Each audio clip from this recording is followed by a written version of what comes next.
gada mīju sagaidījām puķi gadā. Gadsimta mīju, 2000. gads bija puķa gads, un piemēram līdz nākošam puķa gadam, kas būs 2036. gadā, piemēram, mēs negribam to vēl pieņemt, bet ir jāsaprot, ka, piemēram, musulmaņi ar savām tradicionālajām vērtībām būs jau apvienojušies un būs ļoti konsekventi pieteikuši savu tiesību realizēšanu pasaules telpā. Tas ir pilnīgi normāli. Vai tas ir labi vai slikti? Nezinu, ar to ir jārēķinās.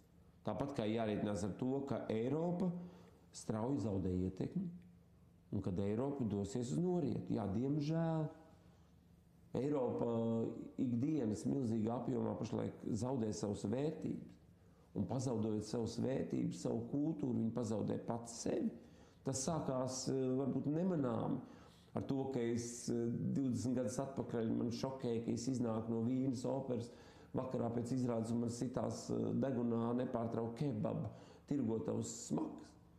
Tas ir tagad vēl jo jaušamāk, kad pandēmijas rezultātā ir bankrotējuši Vīnes kafejnīca un Vīnes kafejnīcas kultūra, kas samazinās sarūk, un to vietā nāk burgernīcas. Mēs to negribam redzēt Rīgā, ka principā mēs vairs nevaram vakarā pēc teātra vai pēc koncerta iet normāli paēst vakariņas, visi ir cieti. Un ja kaut kur ir kāda kafejnīca, tad vēl Vecrīgā, jo tur kāds ārzemnieks varbūt ieklīdīs.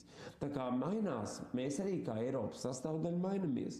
Un par to mums ir jādomā. Un nekad nebūs tās brīnišķīgās, vecās, greznās Eiropas, pēc kā man ar sirds sāp. Bet, diemžēl, tā mirst, tā zaudē savu imunitāti. Un mums ir jāsaprot, ka nāks kaut kas cits. Un paši mēs, tie Eiropieši, vien esam vainīgi. Ja, jo mums pietrūka spēka, mēs pazaudējam savu imunitāti. Kas notiek ar cilvēku, kurš zaudē imunitāti? Viņš slimo, viņš saslimst. Un tāds bailes un bezspēcīgi, un to mēs visi vēl piesūdzam, ka mēs esam toleranti pret visiem, kas nāk un bradā pa manu zemi, pret visiem, kas man iestāsta, ka man jādzīvo ar citām vērtībām. Mēs taču esam toleranti. Līdz ar to Eiropai vienkārši vairs nav spēka. Nav cilvēku resursu, nav jaunu ideju.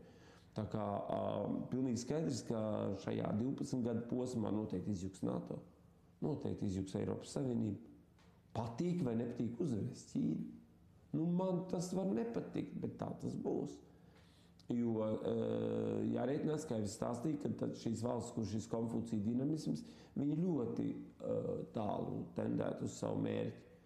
Jā, jārēķinās, ka Amerikas Savienotās valsts uzmetīs Eiropas Savienību, ne tikai Eiropas Savienību, jo viņiem izsīkst resursus Amerikai. Un tas ir jāapzinās. Un arī savas militārās atpalicības dēļ. Lai ko man stāstītu radio un vispārējais, salīdzinot ar to pašu Krieviju, tādas kodola raķetes, kādas ir Krievijā, Amerikai nav. Ar to ir viss izteikts. Šodien, diemžēl, mēs dzīvojam uz tādu kā iebiedēšanu, uz tādu kā presingu, bet būs NATO jāatvelk apakaļ savus robežus agrākā izpausmē. Tas gan notiks. Un katrā ziņā šīs koalīcijas, kas izveidojās starp Krieviju, starp Ķīnu, starp Irānu, kurai pievienojas Turcija, mums ir jāapzinās, ka tā ir lielākā pasaules daļa. Lielākā pasaules daļa apvienojas pavisam kaut kam citam. Un tad man gribās teikt, un ko mēs savā stulbumā cenšamies visu to ignorēt. Ja? Ko mēs neņemsim vērā, ka 40 miljoni musulmaņi jau ir Eiropā? Par ko mēs paliksim? Mēs paliksim par suņa būdas lieluma valsti, jo mēs turpinam nemitīgi uz kādu riet. Neko mēs nevaram izdarīt, tā kā tāda vaukšķi. Man tāda aina ienāca nu pat prātā, ka Latvija ir kā tas Stīgu kvartets, kurš spēlē uz grimstošā Titanika, lai tad kaut kā, nevis glābtos, bet vēl paspēlēsim, vēl kaut kā. Es domāju, ka tas nav latvietis, ja godīgi. Tā ir ārkārtīgi, tā ir dziļa. Tā ir tieši tā dziļā, vecā, aizējošā Eiropas inteliģence, kur saprot, ka tajā brīdī tagad rakot nav vērts, viņi paliek ar savu mūziku, ar savu mākslu, viņi nenodod savas cilvēciskās vērtības, un viņi aiziet ar savu garu, tīru garu tai saulē. To es domāju. Latvietis, ko tu mīļais? Kad bija pučs pēc neatkarības atjaunošanas, kur bija viss tautas fronte? Kur bija Ivāns, kur bija Daina Kalniete? Neviens nebija Latvijā. Viņi visi bija aizskrējuši, kurš Austrijā, kurš Zviedrijā, zina valodu, nezina valodu. Viņi sēdēja tur, gaidīdam, kā viss tas beigsies. Tagad viņi mums ir Eiroparlamenta deputāti un gudrie viedie, par kuros mēs klausamies. Latvietis nē, bet tāpēc arī Latvietis emigrē. Cik daudz latviešu aizbēga prom un bija, kas palika. Un esmu pateicīgs, ka mana ģimene teica, ka viņiem nekur nav jābēg. Viņi ir savā mājā, viņi ir savā valstī, un to gan vajag atcerēties. Un tāpēc arī Latvijai būs izšķiršanās savā laikā, kas būs tā alianse, kurai mēs pievienosimies. Un kura ir mūsu vērtībām vistuvākā. Tā kā tas ir neizbēgami.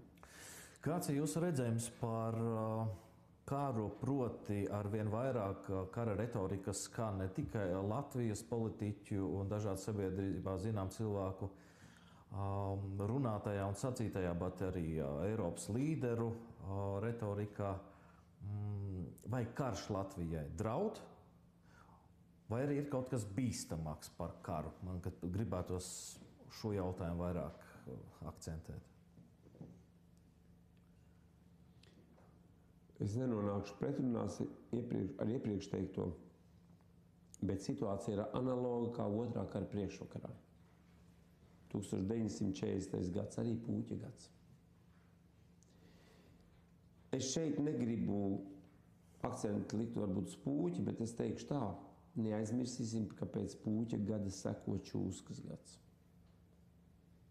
Čūskas gads ir 17. gads un revolūcija. Čūskas gads ir 41. gads un 2. pasaules karš. Tas, kāds būs šis karš, tas ir cits stāsts. Šogad viņš nebūs, Pūķa gadā viņš nebūs, bet Čūskas gadā tas nav izslēgts. Bet, ja tu prasīji, kas ir bīstamāks, tad bīstamāks par karu ir, ja tautai izzūd kultūra. Un tur ir daudz teicienu par to, ka, ja grib kādu tautu nonāvēt, tad viņi atņem viņas kultūru. Jo kultūra faktiski raksturo civilizāciju. Un te mums jāpaskatās, ka šodien mēs varam runāt par Krievu pasauli. Viņi eksistē. Krievu pasauli, Krievu domāšanu. Mēs varam runāt par to, ka eksistē Amerikas pasauli, amerikāņu pasauli. Kā patīk? Kur ir latviešu pasauli? Latviešu pasaules sen jau vairs nav. Mums plivinās sveši karogi. Ja, mēs slavinām svešas svētības. Kas notiek? Ja, mēs varam teikt, sauc rīt guļ stikla zārkā. Laiks celties augšā. Vai viņi spēs, vai mēs spēsim atmodināt cits tās. Tieši tāpat mēs pēc kāda laika teiksim, kur ir Eiropas pasaule. Vienota Eiropas telpa, kā mēs viņu sapratām, vecā labā Eiropa. Francija, Vācija, Anglija jau sen vairs nav. Mēs redzam, Anglija ir izstājusies. Eiropas Savienībā vēl ir šīs valsts, tās ar sabruks. Bet es šeit aicinātu pārstāt riet, apzināties, cik liela valsts mēs esam un kas būs izdevīgi mums.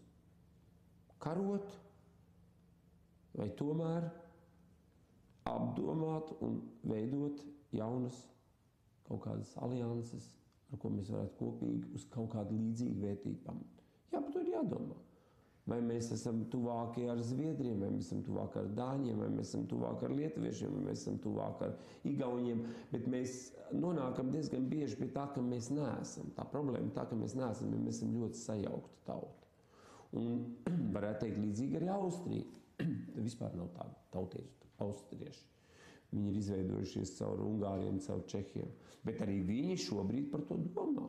Un par Austro-Ungārijas impērijas tādu nosacītu atjaunošanu, var viņi nesauksies impērija, viņi domā ļoti nopietni. Un tur ir daudz sarunas par to. Mums arī vajadzētu par to domāt, bet katrā ziņā tā nebūs savienība ar kādu pāri okeānam. Tas nav reāli. Savienība jāveido līdzās esošām valstīm. Un jābeidz riet, un jādomā par to, kā mēs dzīvojam ar kaimiņu. Kādas ir attiecības ar kaimiņu? Ja tu esi mans kaimiņš, tas nenozīmē, ka tu katru dienu staigā pa manu dzīvokli. Tas varbūt vispār nekad neesi ienācis manā dzīvoklī, jo tā ir mana telpa. Es jums nevēlos, ka tu kā kaimiņš ienāc, bet es taču pret tevi izturos kā pret kaimiņu, nevis kā pret svešinieku.